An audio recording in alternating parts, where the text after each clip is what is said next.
الآن نتشرف بدعوة مستر محمد عزام مدير تطوير البرمجيات من شركة Space Imaging Middle East. With pleasure, we would like to introduce our next speaker, Mr. Mohammed Azam, Software Development Manager, Space Imaging Middle East, who will give us presentation about providing near real-time satellite imagery with the highest resolution. Am I audible after that? All right. So I hope you guys have a good chit chat during the evening. So I'll try to make this presentation interesting, and I'll show you what it takes to have a satellite image and how we at USI are acquiring satellite images. So I am Mohammed Azam. I'm speaking on behalf of European Space Imaging. So today I'm just going to talk about two topics, and they are very interesting in terms of satellite imaging. One is local tasking and how we are doing at USI, what game we are playing at USI to provide you good resolution, low cloud cover satellite images. And number two is I'll talk about the products and satellite portfolio and what are the applications of the satellites that we are providing imagery. Alright, so introduction to the company, and it is very important to know about the company. USI established in 2002 in Munich, Germany. You can see the logo here. In 2010, we did a partnership and formed a Worldview Global Alliance with Space Imaging, European Space Imaging, and Digital Globe. And this partnership gave us coverage of the entire world and gave us access to the sensors and satellites from Digital Globe, and I'll talk about those sensors and satellites in my presentation. Then we have technology partner with DLR. DLR is basically the German Aerospace Center, where we host our antenna, the satellite dish, which receives the satellite images as soon as the satellite passes above the Congo that we operate in. And of course, these are the satellites that we deal with. We have been dealing with Iconos and Kuiper, GeoEye, Worldview 1, Worldview 2, Worldview 3, and we will see during the presentation what these satellites are capable of. And the good news is Worldview 4, which is coming soon and is expected to launch in Q3 of this year. So, and I'll tell you what are the benefits which we will get from Worldview 4 and what are the benefits which we are already having in Worldview 3. Alright, so this is the satellite constellation that we have access to. You can see we are already doing local tasking, and I'm sure most of us are not aware of what is local tasking. And after this presentation, all of us will know what is local tasking. So currently, we are doing local tasking with Worldview 1 and Worldview 2, and what does this mean? We will all learn in a few minutes. But by launch of Worldview 4 in October 2016, we will have local tasking facility available for Worldview 3 and Worldview 4 as well. And important to know is that Iconos and Kuiper have retired. They have served they have done their job very nicely, and they have now been grounded, they have retired, and now we have this constellation of satellites. Okay, the advantages of local tasking and what is local tasking, I will explain it through a scenario, and I hope you will understand it very easily. This is just an image of our ground station, which is, our antenna, which is on top of the DLR building. Okay. So, assume that we have to capture satellite images for these area of interest. These red areas are the area of interest that we want to capture, that we want our satellite to capture images. I will say these as area of interest, and they are 12 in number. So, what happens? These are the sites that we have to collect. Normally, it's not feasible to collect all the sites in one shot, or in one pass you cannot collect all the area of interest. So we have a system which tells us that these are the ones which are in yellow. These are the ones which are the best to collect in this current pass. So this is the system suggested automatically. automatically suggested areas that our satellite should collect when it passes through over this region. So we said, okay, thank you very much system, you have given us a very good idea of these 4 areas that we should collect. But later on what we did, we overlaid the weather map.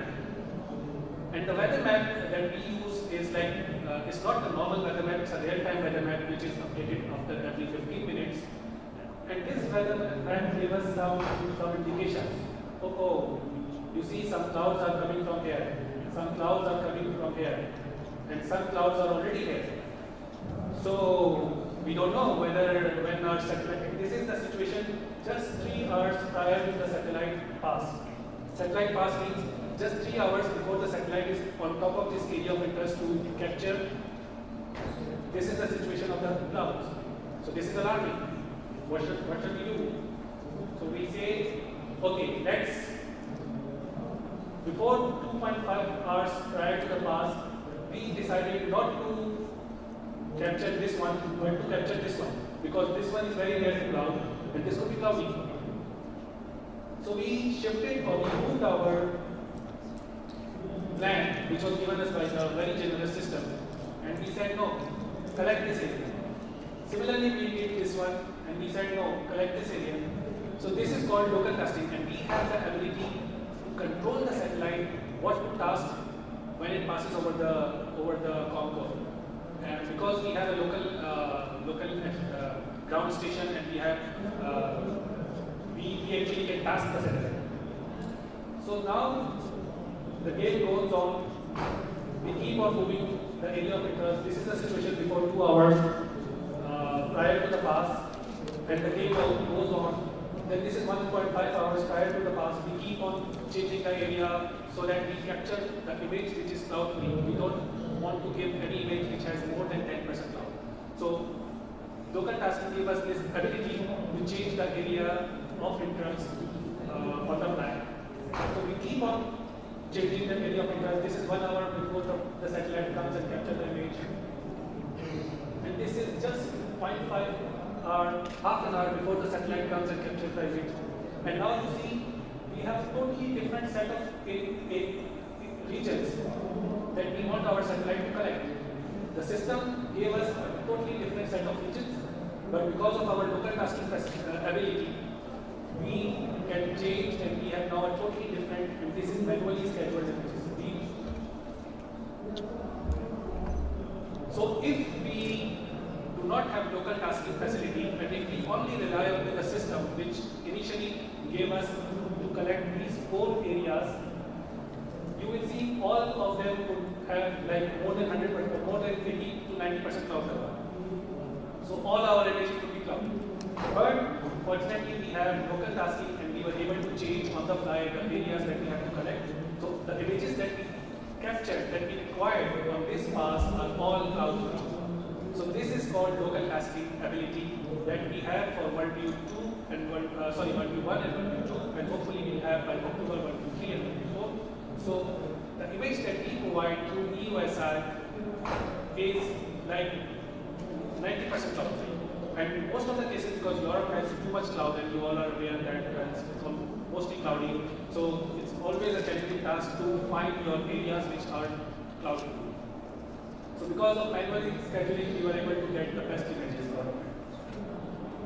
Okay, so this image actually, this is to show you that the purple line is the satellite pass, and we can, when the satellite is into our COM code, we can tell the satellite, and we can turn it, and we can tell it to collect the images, collect the areas which are cloud free. So if you see the satellite is on the purple path, but the yellow line shows that we can change the orientation of the satellite to capture images based on the cloud free zones. Okay, so this slide basically shows you some statistics. If you don't have any, or if any satellite provider doesn't have any forecast of weather, 30% of the clouds, 30% of the images may be good, cloud free, but there are chances that 70% of the images will have cloud cover, bad. If they have weather forecast from files, which is normally 24 hours delay, then it's a 50% chance that their images will be good, and there are 50% chance that their images will have cloud. But in the real-time weather, which we are utilizing at European Space Imaging, we have 15 minutes, just 15 minutes lag of weather information. So we have 80% chances of good images and 20% chances of bad images. So this is the edge that we have because of local tasking and real-time weather forecast. Alright, so this is this white area is the compound which we operate in. It covers Europe, part of Egypt. White line is the compound, and the dotted line are basically we can collect those images based on certain degree of off-ladder mechanism. Okay, this is a very interesting video that I want to share. You can see this is the compound, this is the area with which we are, which is our compound, and as soon as the satellite enters into our compound, we get full control of the satellite. And we can task the satellite what to collect and what not to collect. So you will see, as soon as the satellite enters into the compound,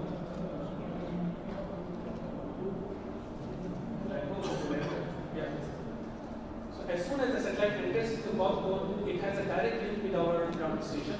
You can see there is a link to our ground station which will be established very soon. Yeah, here's the link. And now we can task the satellite and we can ask the satellite what to collect and what not to collect. So now here we are tilting, we are changing the orientation of the satellite to get the best of this pass. Because the next pass would be after 6 hours, after 8 hours, so we cannot wait that long. So we have to make maximum utilization from this pass. Alright, I'll skip because otherwise I'll be running short of time. Okay, so we are basically we are in alliance with Digital Globe, and the best satellite high resolution satellite that we are offering is OneView 3, which is above and beyond, and it is 30 centimeter resolution 8-band satellite. So I will give you brief technical detail about the satellite and what are the images that it can get. This is just a very beautiful image captured by OneView 3 around, if I'm correct, more than 80 degrees of ladder. Yeah, it looks like more than 80 degrees of ladder, but even the angle of the satellite is more than 80 degrees. Because when we are capturing images, it is always best to have the satellite at the top and capture the image from 90 degrees. But if you have an off ladder, then the images get distorted or not very clear. But still you see this is 80 degrees and the image is acceptable. And this is the city which I am coming from. Okay. Launch of OneView 3. OneView 3 was launched on 13th of August 2014. And when the OneView 3 was launched, it was planned in such a way that OneView 1 was capturing the event. So you see the images. These images are from OneView 1 and chromatic images. These are like 10-20 set of images which we have which we are showing in a sequence. So it looks like a video, but OneView 1 cannot capture a video. It's just series of images which it has captured while the launch of OneView 3 was happening. So one satellite was covering the launch of the other satellite. Okay, so for OneView 3, we have these are the bands of OneView 3. Some of us know about the bands, some of us may not know. I'm not going to the technical details, but if you see, we have some colorful bands over here, which we call multispectral band, and there is an eye. That means these are the normal satellite images which a normal person would love to see, and they look very beautiful, colorful images. And I know most of you don't like the bands, multispectral band. They love to work with infrared, and they love to work with pulse infrared, and they would love to work with SWIR bands. So OneView 3 has a lot of bands, not a lot of bands, I should say, it has 8 bands. Multispectral band are the satellite image, which is 1.24 GSD. Then we have SWIR bands, and we will see what these SWIR bands are for. So, the application of SWIR, because normally multispectral is okay to have good image, but the real application is from the other bands like SWIR band, near infrared band, pulse infrared bands. So SWIR band is used where we have smoke, not the cloud, but smoke, and we have to capture it. Recently, there was a fire in McMurray, Alberta, Canada, and it was captured by 123. And SWIR, through SWIR bands, we were able to find out, because there was a lot of smoke, but we were able to find out where the fire is, because it is very important to know in advance. So if you see, this is another example where you can easily see that these are the places where the fire is most. Although there is smoke all around, but these are the places where they have a lot of fire. This is another example. I will not go into details. Okay, so another application of 123 is material identification. So material identification helps you find the material from the satellite image. For example, if you see this is a satellite image of our city, if you want to know the material of the roof, so SWIR band does some good knowledge how to use it, can give us the material of the object that we are interested in to know about. So you see that here we have mostly rubber plus fiberglass roofs. Some of the roofs are tile, red. So of course it's not 100% correct. There has to be a manual UAQC, but satellite can give you very easily, can tell you what are the materials of this image. This is one of the applications of the SWIR bands in 123. Okay, now coming back to my previous slide, we have KVIS band also. These bands. These are not available commercially, but it is used by Digital Globe internally into their processes. For example, if you see this image was collected, and it has a lot of haze, but with the KVIS band, it is possible to correct this image and remove the haze.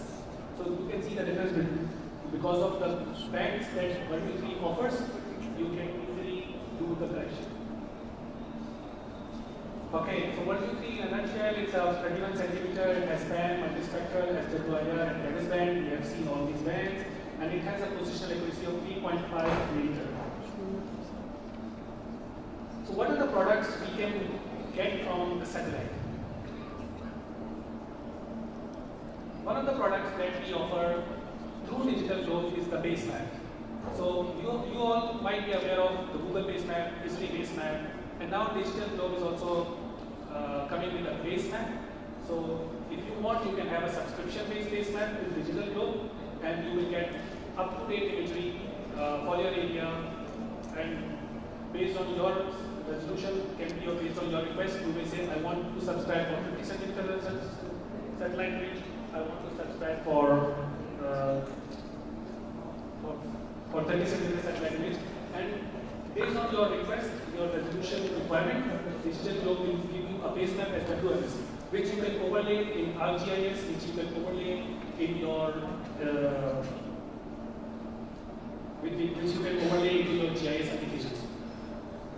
So another product that we are getting from these from Digital Globe is DTM, DSM, and 3D models.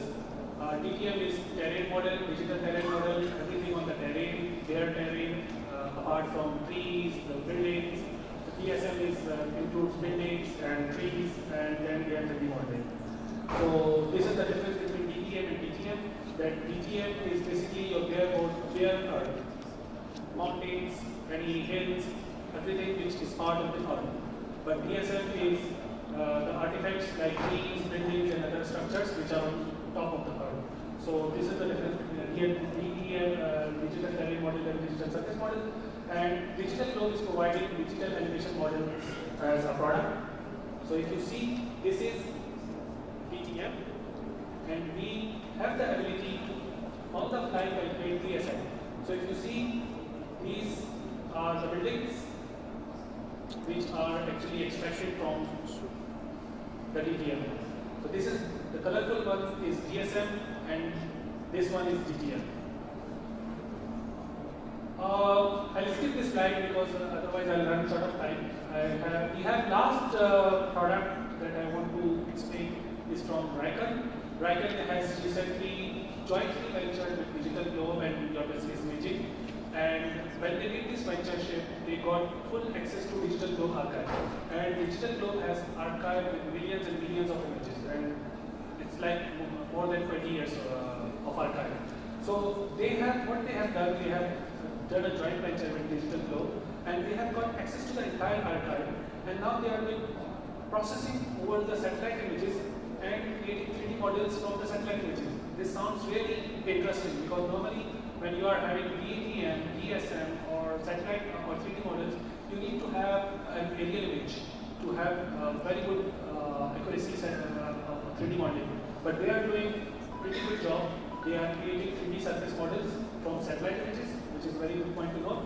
Then they are creating digital surface models, they are creating point cloud models, and they are creating true orthos through satellite images. And this is the example of the above 4 products, 1, 2, 3, 4. And you can see this one is DSM, this one is 3D models, point cloud, and ortho imagery. Some specifications, what they are doing, and I am almost done. Just to tell you about the accuracy, they are getting an absolute accuracy of 3 meters with a tan this much, relative accuracy of 1 meter from the satellite image, which is amazing.